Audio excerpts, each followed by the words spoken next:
이제 여름이 된 것 같아요. 우리 여기 지금 에어컨을 켰습니다. 얼마 전에 에어컨 시설을 했는데 오늘 톡톡히 한 몫을 잘하는 것 같습니다. 지금 최근에 또 이 코로나가 이 교회 모임에서도 이제 발병해가지고 지금 우리가 걱정하고 있는데, 아무래도 우리도 또 그 대면 예배를, 현장 예배를 조금 더 연기해야 되지 않을까 이런 생각이 듭니다. 그래서 오늘 이제 오후까지 우리가 좀 최종적으로 다시 한번 교육자들이 점검하고 연기가 되면 우리 교인들 그 문자로 공지하려고 합니다. 이 수요 예배도 다음 주부터는 우리가 현장 예배 드리겠다고 그랬는데 아무래도 좀 연기를 해야 되지 않을까, 당분간 조금 더 진정된 다음에 모이는 게 좋지 않을까, 그런 생각을 하고 있습니다.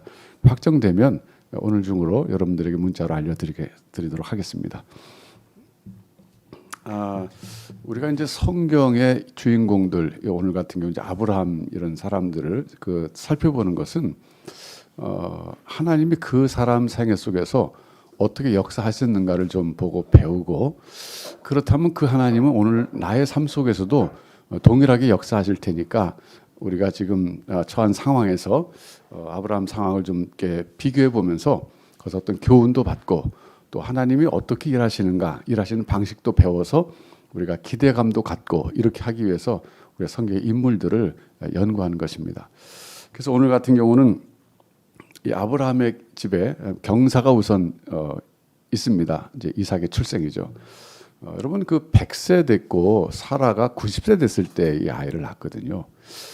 오늘날의 그 나이로 따지면 이건 뭐 정말 엄청난 나이죠. 근데 이 당시는 좀 더 오래 살았으니까 그 나이를 이제 환산해 보면 아마도 그 사라가 요즘으로 말하면 한 70살쯤 되지 않았을까. 뭐 요즘 70살에 아기 낳았다 그러면 그건 기적이죠. 낳을 수가 없는 거죠. 뭐 경수가 끊어졌다 그러지 않았습니까? 그러니까 자연 과학적으로는 도저히 아기가 생길 수 없는 신체적 조건이었어요. 그런데 아이를 낳았다. 이건 하나님의 전능성, 하나님의 능력을 보여주는 사건입니다. 그래서 오늘 첫 번째 우리가 이 아브라함의 이 이삭의 출생이라고 하는 사건 속에서 봐야 될 하나님은 전능하신 하나님, 이걸 봐야 됩니다. 그리고 또 생각할 건 뭐냐 하면 약속을 지키시는 하나님이실 봐야 돼요. 그러니까 신실하신 하나님 봐야 됩니다. 그러니까 제가 처음에 큐티를 배울 때 이제 그 관점을 가지고 보라 그러지 않습니까? 특별히 하나님의 성품, 즉 하나님은 어떤 분이신가를 자세히 살펴봐라. 그 성경 본문 큐티가 몇 구절 안 되잖아요. 거기 뭐 어떤 스토리도 있고 또 사건도 있고 인물도 있고, 그런데 그 속에서 나타나는 하나님의 성품, 하나님은 어떤 분인가를 유심히 살펴서 그걸 끄집어내라, 이렇게 우리가 이제 훈련받고 해봤는데, 오늘 이 사건 속에서 하나님은 전능하신 하나님이에요. 그러니까 천지를 창조하셨기 때문에 창조의 질서, 창조의 규칙을 만드신 분이기 때문에 때로는 그것을 예외적으로 뛰어넘어서 역사하실 수 있는 권리뿐만 아니라 능력을 가지신 분이시다. 그래서 전능하신 하나님 우리가 봐야 됩니다. 굉장히 중요한 하나님의 성품과 모습입니다. 왜냐하면 우리가 인생을 살다 보면 우리 힘으로서는 도저히 감당할 수 없는 일들이 굉장히 많거든요. 그리고 인간으로서는 그 어떤 인간도 감당할 수 없는 일들이 많거든요. 가령 이 코로나 같은 게 그렇죠. 물론 이제 뭐 그 예방약이, 백신이 개발돼 가지고 또 이걸 또 전부 또 맞게 되면 인간의 능력으로 이것이 극복됐다 그럴 수 있지만, 그러나 그렇다고 이게 완전히 해결된 건 사실 아니지 않습니까? 그러니까 우리가 살다 보면 인간의 능력을 뛰어넘는 그런 사건들, 문제들을 많이 만나게 되는데, 그때 우리가 붙잡아야 될 하나님은 전능하신 하나님이십니다. 여러분, 오늘 여러분의 상황 속에서, 여러분 삶 속에서 만일에 인간으로서는 해결할 수 없는 문제에 봉착해서 괴로워하고 있고 힘들어하고 계시다면 전능하신 하나님을 바라보시기 바라요. 그리고 그 전능하신 하나님께 여러분 오늘 믿음으로 기도하시기 바랍니다. 또 신실하신 하나님이에요. 약속하셨거든요. 여러분 기억하시죠? 하나님이 아브라함에게 그랬어요. 내 몸에서 날짜가 너의 후사가 될 것이다. 그러니까 엘리에셀이 아니다 이거죠. 그러니까 네 집에서 태어나가지고 마치 아들처럼 키웠고 어쩌면 양아들로 삼았을지도 모를 그 엘리에셀, 내 몸에서 난 아들이 아닌 그 사람은 너의 후사가 아니다. 너의 기업을 이을 사람은, 즉 복의 근원으로서의 너의 복을 이어갈 사람은 내 몸에서 날 사람이 된다 그랬거든요. 그 약속을 지키신 거거든요. 근데 이제 그때 조금 룸이 있었어요. 뭐냐면 사람 몸이라는 얘기는 안 하셨거든요. 그 아브라함의 몸만 말씀하셨기 때문에 이것이 참 어떤 그레이 에리아였어요. 회색 지대였죠. 그래서 사실은 사라가 아브라함에게 제안해가지고 하가를 후처로 드린 겁니다. 그러니까 사라 몸에서 날 것이다 그랬으면 사라가 기다렸겠죠. 근데 하나님 그렇게 얘기를 안 하셨어요. 그 순간에.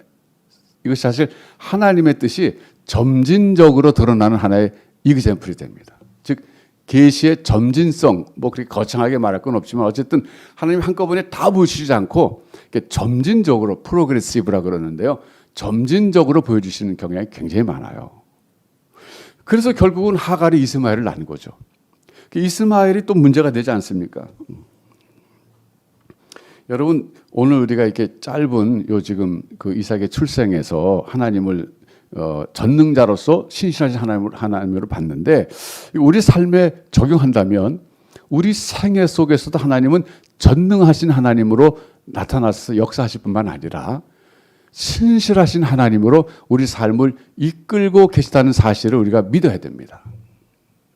사실은요, 우리 가운데 단 한 사람도 의지적으로 태어난 사람은 없어요. 그냥 태어나 보니까 내가 태어난 거예요. 아, 내가 이제 세상에 좀 나가 살아봐야 되겠다. 이런 분은 예수님밖에 안 계세요. 그 외에 어떤 인간도 자기가 의지적으로 의식을 갖고 나 좀 태어나 봐야 되겠다. 태어난 사람 없어요. 그건 뭐냐면 하나님이 우리를 보내셨다 그런 뜻이에요. 다시 말하면 우리를 만들고 창조하시고 보내신 분이 계시다. 근데 그분은 전능하신 분일 뿐만 아니라 신실하신 분이시다는 거예요. 근데 이제 세상에 태어나서 우리가 살면서 참 감사한 것은 뭐냐면요. 그 하나님을 만났다는 것이에요. 신앙적으로 말하면 하나님 우리를 만나 주신 거죠. 지금 세상에는 70억 가까운 인구가 살고 있는데 세상에 다 똑같이 뭔지도 모르고 태어났는데 하나님을 만난 사람이 있고 만나지 못한 사람이 있어요. 하나님 만나 주신 사람이 있고 만나 주지 않은 사람이 있어요. 그런데 그 차이점이 뭐냐면요. 하나님이 만나 주셔서 하나님 만난 사람은 자기 생애에 대해서 하나님이 특별한 계획을 가지고 계시다는 사실을 믿고 산다는 거예요. 이게 얼마나 삶의 안전성을 보장해 주는지 몰라요. 그러니까 내가 가는 길을 난 다 모르죠. 그러니까 우리는 지나온 길은 다 알아요. 하지만 앞으로 갈 길은 몰라요. 한 가지 믿는 것은 지나온 길 속에서 하나님 날 만나 주셨고 위기 상황 속에서 건져 주셨고 그리고 내가 능력이 부족할 때 전능하신 하나님으로 역사해 주셨고 신실하게 약속하신 대로 나를 이끌어 오신 그 하나님이 지금 이 서 있는 현재라는 자리에서 과거를 돌아볼 때 그런 하나님 우리가 보잖아요. 그리고 미래를 내다볼 때 그 하나님이 여전히 전능자로서 신실하신 하나님으로서 우리를 이끌어 주실 것이라는 확신이 있습니다. 그래서 우리가 하나님을 믿고 의지하고 지금 살아가고 있어요.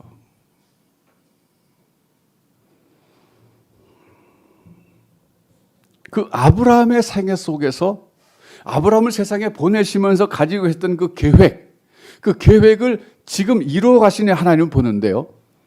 결국은 이루시지 않습니까? 아브라함은 과거 인물이니까 우리가 그 생애를 다 알죠. 끝났으니까. 하나님은 약속하신 것을 이루셨거든요. 너로 말미암아 천하 만민이 내 후손으로 말미암아 천하 만민이 복을 얻으자 그랬는데 결국은 예수 그리스도가 그분에게서 오셨잖아요. 아브라함의 후손으로.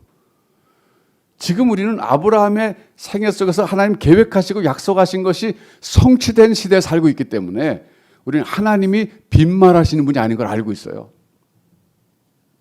그 말은 뭐냐면 우리 생애에 계획하신 하나님의 일은 반드시 이루어질 것이라는 거예요. 그래서 여러분 지나온 과거 길은 우리가 알아도 미래는 모른다고 그래서 너무 불안하지 마세요. 우리의 미래는 하나님의 계획 속에서 하나님의 손 안에 있습니다. 오늘 두 번째로 생각할 것은요. 이스마엘과 하갈의 쫓겨남입니다. 이때 이스마엘은 13살이었어요. 13살이면 여러분 지금 그 티네이저잖아요. 티네이저. 그런데 이삭이 졌을 때는 때 잔칫날 이 사단이 벌어졌잖아요. 이삭은 막 돌쯤 지났을 때 겁니다. 보통 우리가 돌 지나면 이제 이유식 하지 않습니까? 그러니까 이 지방에서도 그런 풍습이 있었던 거죠. 돌잔치 하듯이 젖대는 잔치를 한 거죠. 그러니 뭐 13살짜리가 1살짜리 보면 우습죠. 근데 지금 이스마엘이 볼 때는요, 이삭을 향해서 심사가 뒤틀리는 심정이 있었을 거예요. 왜냐하면 이삭이 태어나기 전까지는 그 모든 그 부족의 사람들의 관심이 자기에게 쏠려 있었거든요. 왜냐하면 상속자가 될 거니까. 아마 옷도 좋은 거 입혔을 거예요. 그리고 모든 사람의 사랑을 독차지했을 겁니다. 그런데 이삭이 태어났을 때 자기의 장자의 상속자의 권리도 빼앗겼을 뿐만 아니라 사람들의 관심이 점차적으로 이삭에게 옮겨가는 걸 봤을 때 이 청소년인 이 이스마엘 얼마나 심사가 뒤틀렸겠습니까? 그런데다가 하갈이 이스마엘에게 적극적으로 부추기진 않았겠지만 아마 생활 속에서 은근히 그런 걸 보였을 겁니다. 내가 사실 상속자고 장자가 돼야 되는데 참 저 이삭이라는 애 때문에 큰일 났다. 그랬을 때 얼마나 그 이삭에 대한 감정이 많이 쌓였겠습니까? 그래서 결국은 사라가 못 참게 된 거죠. 자기 아들이 이스마엘에게 저렇게 희롱당하는 걸 볼 때 못 참게 됐고 화가 나가지고서 아브라함에게 말했어요. 당신의 여종과 그 아들을 쫓아버려라 그랬어요. 자, 여러분 아브라함의 입장에서 한번 생각해 봅시다. 비록 종이었다가 자기 후처로 삼았지만 자기 아들을 낳아준 여인이고 그리고 자기 아들입니다. 근데 그것도 사실은 사라가 제안해서 시작된 일이었어요. 근데 그랬던 그 사라가 지금 쫓아내라 그러니까 이거 정말 큰일입니다. 아브라함이 깊이 근심하다가 하나님께 기도합니다. 그런데 하나님의 응답이 참 예외적이에요. 굉장히 비인간적으로 느껴집니다. 왜냐하면 사라 말대로 해라 그랬거든요. 여러분 요즘 같은 세상에서 그러면 이거 정말 하나님 너무하신 거 아닌가 이런 생각을 할 수 있고 사라가 좀 지나치다 그럴 수 있어요. 그런데 아브라함은 하나님께 기도했을 때 더 이상 고민하진 않아요. 하나님이 응답해 주셨기 때문에 쫓아냅니다. 근데 이것은요, 지나놓고 보면 우리가 오늘 본문 다 봐서 알지만은 하나님의 지나친 서사가 아니라 하나님의 남모르는 계획이 있으셨기 때문에 이렇게 하신 겁니다. 이건 하나님의 계획과 약속에 근거한 하나님의 결정이었어요.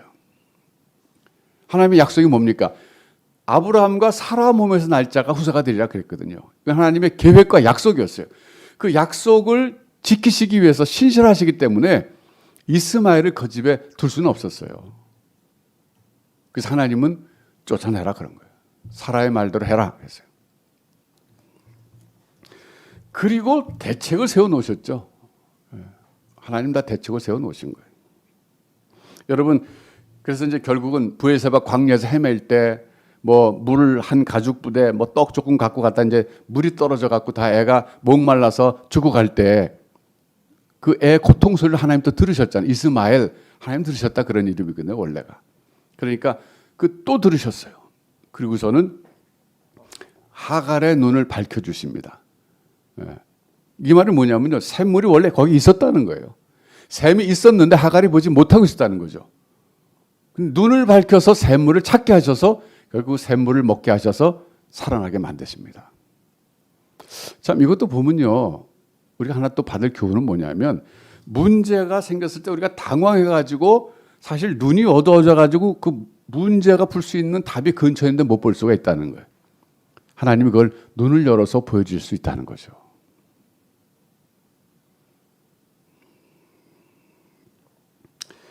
우리가 여기서 이제 볼 수 있는 건 뭐냐면 하나님이 천사를 보내셔서 결국 샘물도 이렇게 있다고 하게 하실 뿐만 아니라 약속의 말씀 주십니다.